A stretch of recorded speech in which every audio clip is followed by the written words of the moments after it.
Hi friends, I'm sitting here this morning playing with dragonflies. Just some really easy ones for you that you can add to your paintings. These are a couple I did recently and look how pretty, so simple. I'm going to show you how I do this. And today I'm using my Meeden 140 pound cold press paper. This is on a block. I like those, they're just easy. I like the size of them. I've also got my Mylang paints by Paul Rubin. This is the student grade set, but look at the colors, you guys. I mean, are those gorgeous or what? So I think these are just great for a student beginning to start out, so you don't have to have too large of an investment. You just activate them with a little spritz of water, not too much. You don't want puddles. And today I'm using my my custom brush set in 8 round. These aren't available, unfortunately. They sold out.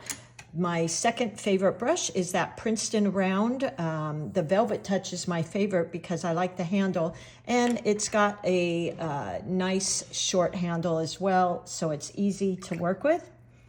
And I've got my 2 cups of water, 1 to wash, 1 to rinse. And here we go. A couple fast ways you can paint these is you can use dots like you've seen kind of viral, I think, right now. Not necessarily with dragonflies, but with flowers for sure, and I've shared it. You can put these little dots of paint here and then just take a pretty wet brush and you're going to tap into that and pull it out. Look at that. Isn't that gorgeous? There you go. I'm going to wet my brush and just do the same thing on the other side. Tap, tap. And now let's grab a wet brush and pull that out. So I'm just tapping it with the tip of my brush. I'm working at a weird angle here, so apologies, it's a little wonky, and I'm even going to just help those spread out a bit. And then this one here. So there are the wings. Now once that dries just a little bit, I'm going to add the body. And then here's another kind of extra that you can do basically the same way. So let's do this. Let's start with that blue again in the center. Little dot, but this time I'm going to add a second dot. I'm going to add a second dot at the tip of the wing like that. Rinse my brush, but it's still fairly wet. It's not dripping, but it's fairly wet. And I'm just going to tap into that blue again and then tap into the green. Look at that. Isn't that gorgeous? I love that effect with watercolors. That is what just is truly that magic in watercolors. Look how beautiful that is.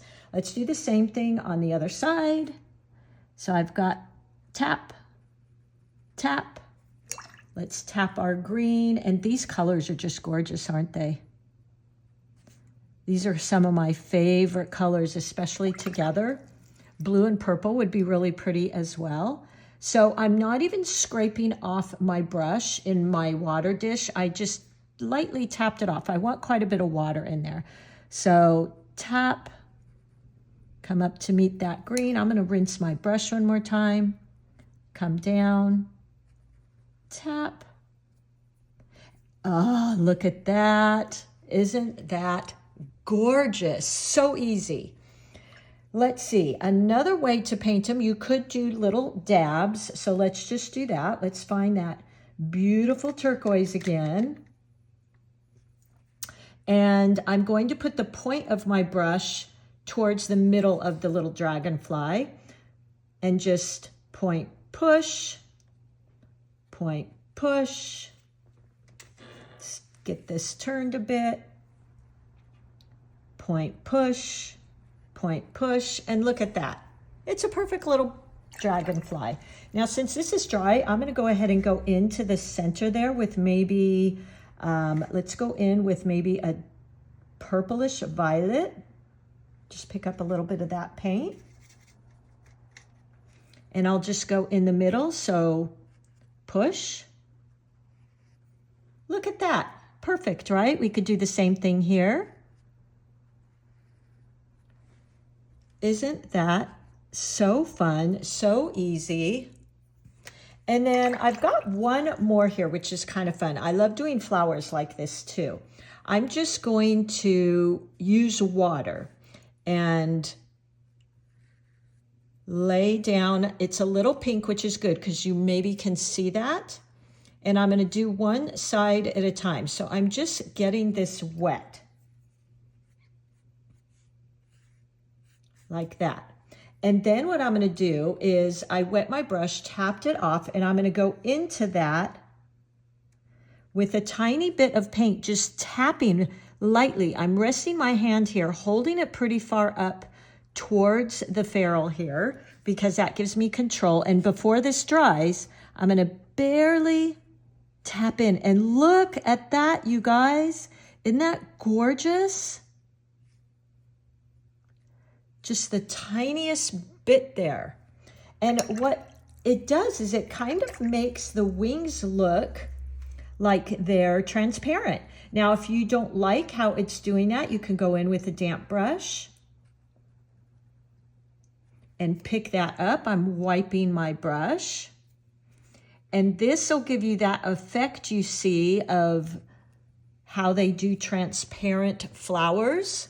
But look at that. Isn't that gorgeous? It really looks like you can see right through their wings. And of course you could use other colors, mix them there. Let's try the other side here. So just laying down that water. And I haven't got a puddle, but I do, it's quite wet. The next one here.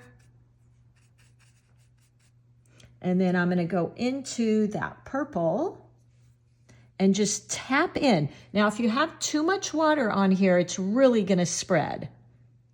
Just tap in.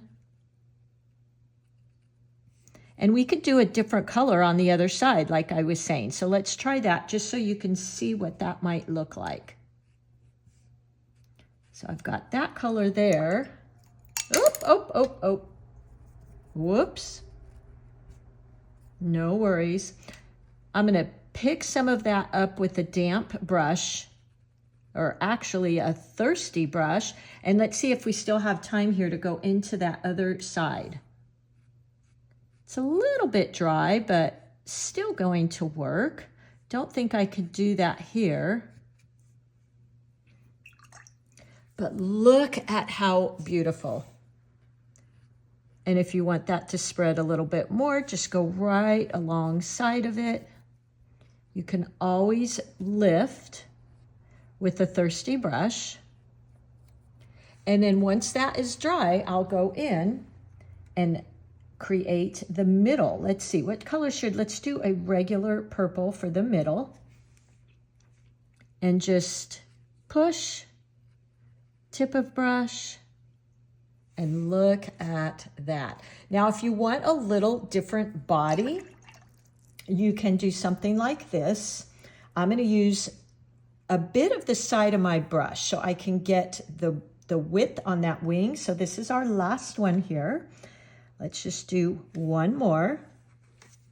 I think I'm going to do that green color. I really like that green color. And let's do one right here. So I'm starting with the tip of my brush, and then I'm going to widen my brush, point, press, point, press, widening the tip of my brush. And then I'll go in for the other side, point, press, point, press. Now, while that's wet, we could actually go in there with a tiny bit of that blue we had, the turquoise blue, and just tap in. It's up to you if you want to do that. The more water on your brush, the more it's going to spread. But what I wanted to show you was a different way to do the body. So you can do just little dabs for the body. Let's try that out. I don't want too much water on my brush. So for the head, just push and then just little dabs. And look at that. Isn't that cute? Well, I hope that gave you some ideas. Have fun with this most of all. You could always add pen and ink to this. I think would be really, really adorable. And just play and have fun. All right, happy painting.